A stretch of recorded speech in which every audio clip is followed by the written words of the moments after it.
Okay, so today we have another option besides the safety cover and the catch a kid cover. Here we have a pool and we're gonna do a solid tarp cover, which is an alternative. It's a little bit less expensive. It takes a little more work. We're gonna blow up air pillows. We're gonna put water bags, and you'll see here in just a second. Here are your water tubes, your air pillows, a little bit of rope to tie them down, and the actual cover here.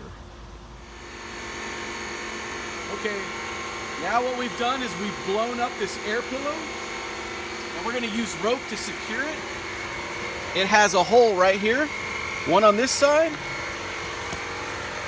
and one on this side, and we're gonna secure it in the water. Okay, it's super important that you check the cap on this valve. And look, you press right here in the center, and I'm putting pressure to make sure that this is making a seal. Not all the time. Your first time you push it down, sometimes this does not make a good seal. You gotta work that little plug in there so it makes a good seal and test it, make sure it's working. There you go. So now what I'm doing is securing the air pillows.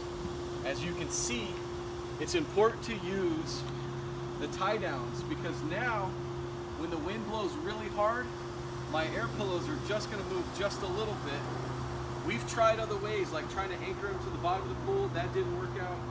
But anchoring them at anchor points, and I'm fortunate to have these umbrella holders. They're perfect for what we're trying to do, is get those things in the center to create like a teepee effect for this cover. All right. Now we're moving the cover over the pool and the air pillows, then we'll ultimately secure these with water tubes. Troy.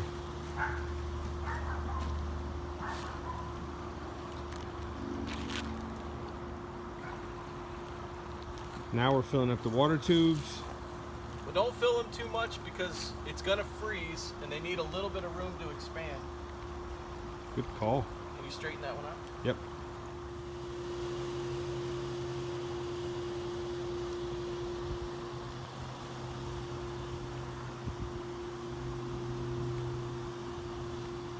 Okay, now that you see that the pool is covered, this is a solid tarp cover, so it's going to keep the rain out, it's going to keep the leaves out, it's going to keep the sun out.